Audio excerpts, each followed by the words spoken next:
Wife had an affair with my brother, and my family supported them. So I cut contact. 3 years later, they called because he's going to prison and needs my help as a lawyer. 3 years ago, I, 29M, was a happy man, married to the love of my life, Sarah, 27F. It seemed like that was the prime time of my life. I was working at a reputed law firm and had my beautiful wife by my side. We met during one of our internships and became inseparable very soon. So, after both of us were settled in our jobs, I proposed and she said yes. Very soon, we got married in a small, intimate ceremony. The only thing that was not at its best at that time was my relationship with my family. I was a middle child, so I always felt neglected by everybody. Growing up, my older sister Lily was a golden child, excelling in academics and sports, while my younger brother Mike was the baby of the family, doted on by our parents. I, on the other hand, seemed to exist in a perpetual blind spot. Even when I made it into law school, my parents' reaction was lukewarm at best. The biggest compliment I got from my mother was, "That's nice, dear." That is why I decided that I would focus on my studies and work as hard as possible so that I don't have to depend on them. But ever since I got married, Sarah would often suggest that I should at least try to rekindle my bond with my family. She came from a close-knit family herself and could not understand the distance between me and my relatives. So, one year, we decided that we would host Thanksgiving dinner and invite everybody. Even though I didn't have any expectations, I was willing to try for Sarah. Surprisingly, everybody accepted our invitation. On that day, Mom, Dad, my sister Lily and her husband, and my younger brother Mike arrived. My mom and dad initially did the same thing they had always done, being judgmental of everything I did. But after a while, they dialed it down when they saw how hard my wife and I worked to please them. Sarah was trying her best to mingle with everybody, especially my brother Mike. I didn't pay much attention to it, thinking that it was nice that they were bonding. The evening progressed, and for once, I felt a glimmer of hope. Maybe Sarah was right. Maybe things could change. As we all sat around the dinner table, sharing stories and laughing, I allowed myself to believe that perhaps, just perhaps, I could have the family relationship I'd always yearned for. If only I knew that things weren't as innocent and good as they seemed to me. Fast forward a few months, and I started noticing subtle changes in Sarah's behavior. She became distant, often distracted, and lost in thought. When I'd ask about her day, she'd give vague answers before changing the subject. I chalked it up to stress at work and didn't push her to open up. Sarah had recently taken on a high-profile case at her firm, and I assumed the pressure was getting to her. I tried to be supportive, taking on more household chores and surprising her with her favorite meals. It wasn't until I accidentally stumbled upon a series of messages on her phone that my world came crashing down. Sarah had left her phone on the kitchen counter while she was in the shower, and it kept buzzing with incoming messages. Concerned that it might be an emergency from work, I glanced at the screen. What I saw made my blood run cold. She and Mike had been texting each other nonstop, and the nature of those messages made it clear that they had crossed a line. They were having an affair. Confronting Sarah was one of the hardest things I've ever had to do. She broke down and confessed that she and Mike had developed feelings for each other, which they had acted on. According to her, she started talking to him because he seemed like the favorite child, and she thought my parents would like her if Mike put in a good word for her. Apparently, this was her way of proving herself to my family. I felt humiliated, angry, and utterly shattered. The next few days were a blur. I moved out of our shared apartment, unable to bear the sight of her. I was mentally replaying every interaction between Sarah and Mike, searching for signs I might have missed.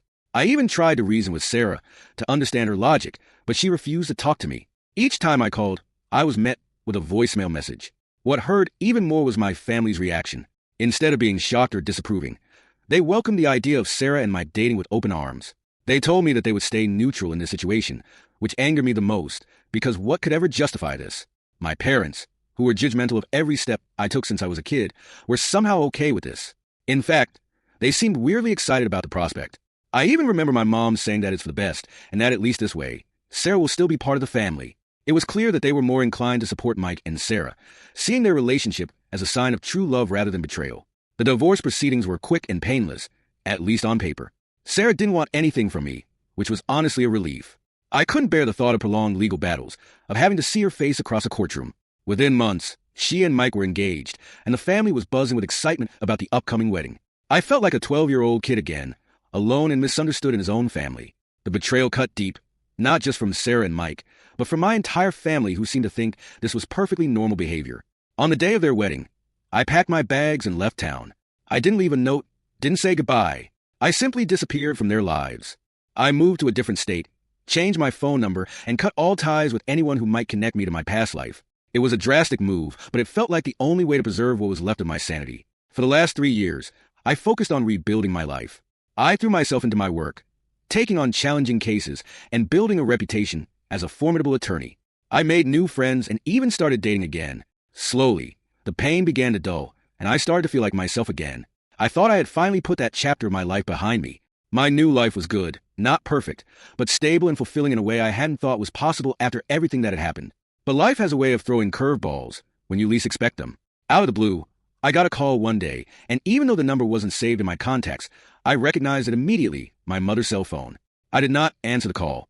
I was not about to let them destroy a life that I had built for myself all over again. It was very clear by now that any call from family meant bad news. But Mom wasn't accepting defeat either. She would bombard me with calls and voice messages. Each missed call felt like a ticking time bomb, threatening to shatter the peace I had so carefully constructed. Eventually, I gave up and picked up the call. Mom was on the other side, and her tone was weirdly chirpy as if nothing had ever happened. She asked me how I was doing, and where was I exactly, and mentioned that the family missed me. Like that would ever happen. To an outsider, this might seem like a normal conversation, but knowing my mother, this was anything but typical. She was never one to be lovey-dovey with me.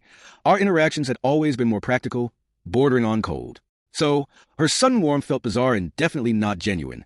I cut her off, demanding to know why she was calling me after all this time. She tried to evade my question, insisting that I should come home for dinner to discuss things in person.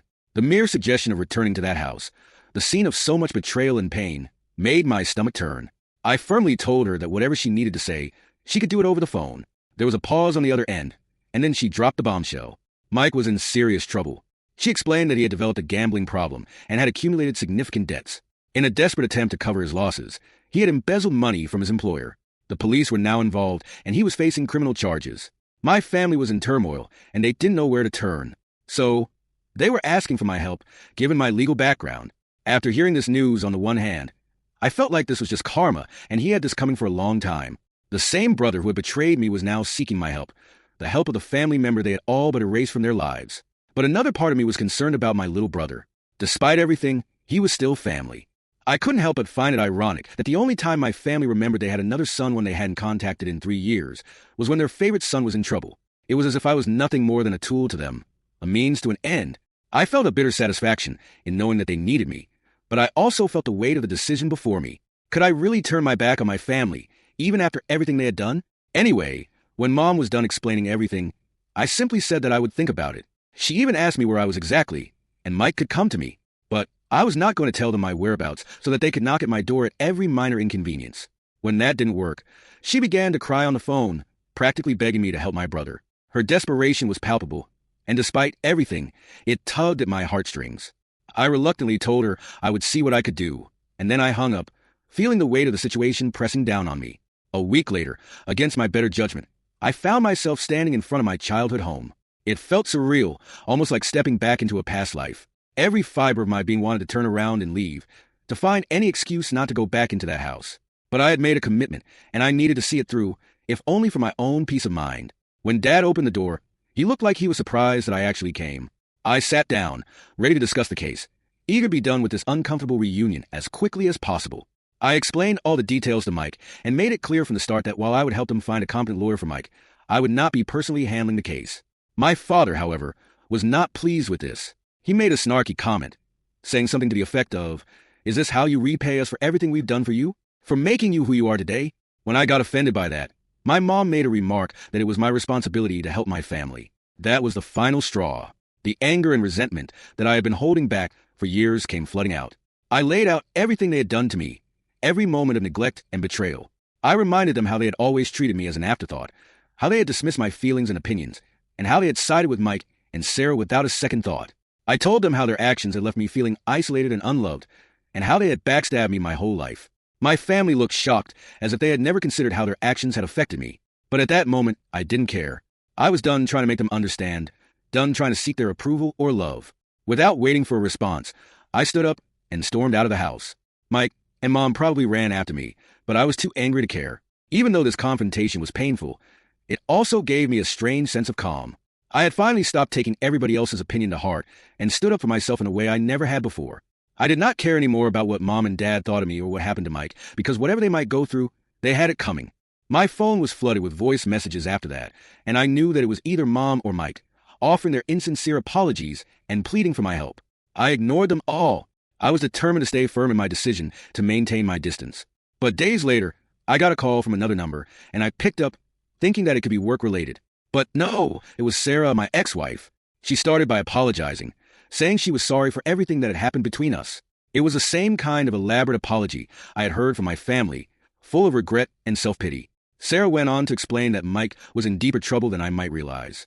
She claimed that he had gotten involved with some very dangerous people through his gambling habit, and that the embezzlement charges were just the tip of the iceberg. According to her, if Mike didn't get out of this mess quickly, he would sink even deeper, potentially facing much more serious consequences.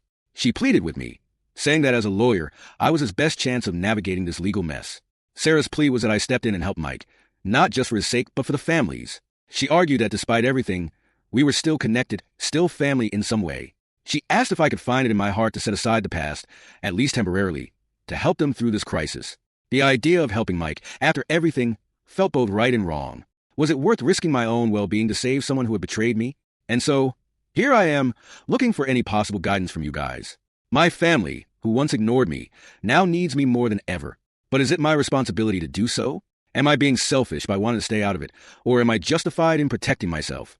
Either for refusing to help my brother and family, even though I might be the only one who can? Update 1. Hi everybody. First and foremost, thank you to all of you who left supportive comments. You have no idea how helpful this has been in this difficult time. Some things have happened since I posted my story, so just wanted to update you guys. After a lot of thinking, I decided that I would help Mike through this case. It's not about winning favor with Sarah, nor am I doing it for my parents' approval, because I have accepted the fact that it is not possible to satisfy them. It's about doing what's right as a lawyer and a human being. At least this way, whatever happens to Mike, I can say I did my part. I'm still standing by what I said earlier to my family. I won't be fighting this case in court. Instead, I reached out to a friend from my old firm to be the lead attorney, while I assist him with research and investigation. I made it clear to everyone involved that my role is strictly professional. This isn't about reconciling or patching things up. It's about ensuring Mike has a fair chance in his legal battle. As we dug into the case, it became apparent that Mike had gotten himself into a mess with some pretty shady characters. From what we gathered, he got caught up in gambling debts and, in a desperate attempt to get out of it, started embezzling funds from his employer. The situation was grim, but not entirely without hope. One thing working in Mike's favor was that the people he was involved with weren't exactly law-abiding citizens either. There was plenty of dirt on them that could be useful in building a defense. The days since have been a whirlwind of meetings, research, and strategy sessions. We've been working tirelessly to piece together a defense that could decrease some of the charges. Mike has been cooperating with the authorities, which is crucial for potentially reducing his sentence. He's showing a willingness to make things right, not just legally, but also within our family. There are moments where I see genuine remorse and a desire to change, but it's hard to tell if that's enough to turn things around. While working on the case, I've had to interact with my family more than I'd like. My parents seem to think that my involvement means we're all on the road to some big reconciliation, but I made it clear that's not the case. Sarah, too, has been hovering around, offering to help in any way she can. It's awkward, to say the least, but I keep reminding myself that I'm here to do a job, not to mend broken relationships. The more we uncover, the more complicated the situation seems. It's clear that Mike was way over his head, and whether he realized it or not, he made some terrible decisions. But seeing him in this vulnerable state, trying to fix his mistakes, stirs up conflicting emotions. Despite all this, I'm not letting myself get drawn back into the family drama. I've been careful to set boundaries and make sure that my involvement doesn't extend beyond the legal aspects. There have been moments where my parents and Sarah have tried to pull me into emotional discussions about the past, but I've managed to steer clear of those traps. They've expressed a desire to rebuild our relationship, but I'm not ready for that. I'm still processing everything that's happened, and it's going to take time to even consider opening that door. Right now, my focus is on the case and ensuring that Mike has the best possible defense. While I'm not ready to forgive and forget, I'm also not interested in holding on to bitterness. My priority right now is to help Mike navigate this legal storm and then continue focusing on my own life. There's a long road ahead, and the outcome is still uncertain, but I know I made the right choice in getting involved if not for them, then for my own peace of mind. Thanks again for all your support. It means more than you know. I'll keep you posted as things progress. Update 2. Hi everybody. Hope you're all doing well. I saw many questions regarding Mike's case and what exactly had he done, so here it is. Of course, I can't share everything, but I'll try to include the key details to give you a clearer picture. After diving deeper into the situation, it became evident that Mike's troubles were more serious than I initially realized. Mike had racked up considerable gambling debts and to recover from his financial losses, which led him to borrow money from some shady characters. To cover these debts, he started embezzling money from his employer. This wasn't just a case of stealing from petty cash. Mike was manipulating financial records, creating false invoices, and transferring significant sums into accounts under his control. Initially, he managed to keep it under the radar, but as the amounts increased, so did the risks. The The company's internal audit team eventually caught on, uncovering the loopholes that led to a thorough investigation. The evidence they found was damning, with detailed records showing how Mike had systematically moved off the company of its funds.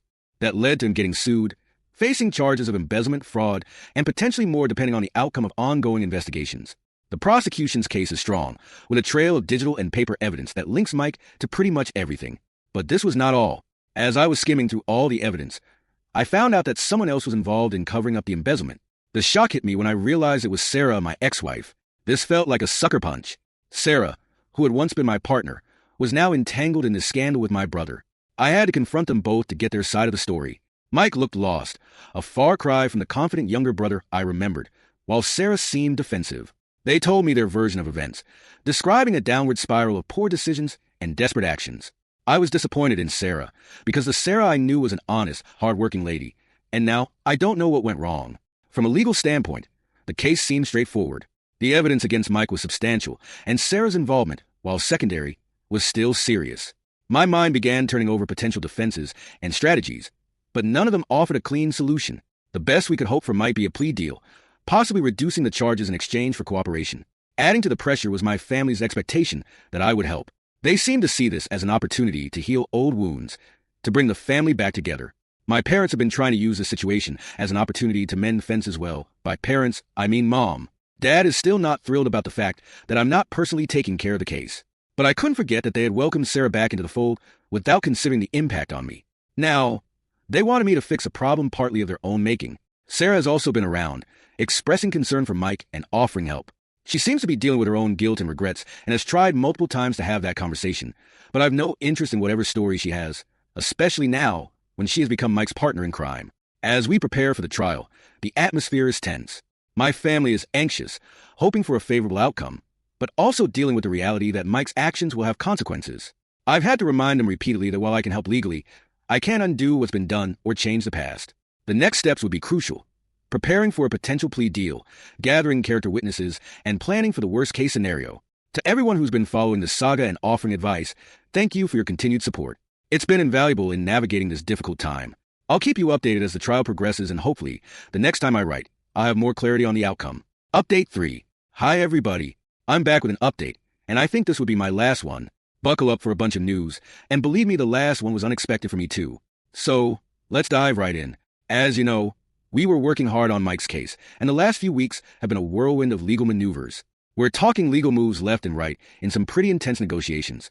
The big breakthrough came when Mike's lead lawyer had a crucial meeting with the heads of Mike's former company. This meeting, it was do or die time. Not just for Mike's legal future, but for all the craziness that came with his case. We were trying to work out a deal that would let Mike make things right without dragging everyone through a full-blown court drama. Now, those board members were definitely mad, feeling like Mike had stabbed them in the back after years of trust. They wanted to make an example out of him, scare anyone else who might think about pulling the same stunt. Throughout this whole showdown, we kept hammering home that Mike was ready to come clean and cooperate 100%. One more thing that worked to our benefit was that some of those high and mighty board members weren't exactly squeaky clean themselves. The game changer, though, we put it out there that Mike would pay back a big chunk of the money he took. Yeah, he'd still get fired from his job, but at this point, we were thinking, hey, something's better than nothing, right? And that's the deal we finally shook hands on. Now, don't get me wrong. We were all breathing a sigh of relief, but it's not like we were popping champagne or anything. Mike's career? Almost over. And the money he had to pay back? Ouch. But at least he wasn't heading to the prison, so there's that. As the dust started to settle, we were all hoping this nightmare was finally over, but another shockwave hit the family. Sarah, who'd been standing by Mike through this whole mess, out of the blue decides to file for divorce. I'm telling you, this news came out of nowhere. Everyone, including Mike, was caught off guard. Sarah's decision seemed sudden and out of character, given how she had been helping him cover up the embezzlement. Mike was devastated. Poor guy thought they were in this together, that facing the consequences of their actions would somehow bring them closer. Instead, it seemed to drive a wedge between them and blew them apart. We couldn't figure out exactly why Sarah was bailing, but it seemed like the weight of the scandal, plus all the money and social drama heading their way, was just too much for her to handle. For me, Sarah's decision was just another crazy turn in this wild story. The irony wasn't lost on me either. When Sarah cheated on me way back then, she kept saying Mike got her like no one else could. But now, when he's at rock bottom, she's packing her bags again. After she dropped the divorce bomb on everyone, she actually called me up, asking if she was doing the right thing and apologizing again. I just told her straight up that it was her call, and I'd rather not get mixed up in all that. Now, Don't think for a second that I was feeling sorry for Mike. Like I said before, this was karma doing its thing. He should have known that after all the crap he put Sarah and the family through, things were bound to fall apart sooner or later. That's why when my sister Lily tried to get me to talk Sarah out of the divorce, I was like, no way that was happening. I mean, come on, why would I want to chat with my ex-wife about her splitting up with my brother? Talk about awkward. With all the legal stuff wrapped up and the personal drama still unfolding, it was my time to distance myself once again. My work with Mike and Sarah was done. They would have to face the consequences of their actions and decisions on their own. I couldn't fix everything, and honestly, it wasn't my job to do so. It was time to get back to my own life, focus on my career and taking care of myself. So, I packed my bags and left without telling anyone, because I knew my mom and dad wouldn't react well to it. As I left the family home, I felt a sense of closure. It wasn't a happy ending or anything far from it. Nobody really came out on top in the situation. It was more about lessons learned and relationships either patched up or totally destroyed. For me, this whole experience drove home how important it is to set boundaries and how complicated family ties can be. Sometimes, no matter how good our intentions are, old issues can pop up and mess with our sense of duty and who we are. Walking away, I knew I had done what I could. I'd helped out with the legal stuff and, in a way, provided some emotional support, even if it was from a distance. Now it was up to Mike, Sarah, and the rest of the family to figure out the next part of their lives. As for me, I was ready to turn the page and move on, taking all the lessons I'd learned with me into whatever comes next. And you know what? I finally figured something out through all this mess. I don't need my family's gold star to feel like I've accomplished something. I stepped up when things got rough. I did what any decent person would do. I probably went above and beyond, to be honest. So I think I'm officially done seeking their approval. By the way, I am so grateful to all of you for staying with me throughout this chaos. Your support was a godsend during this difficult time. Love y'all.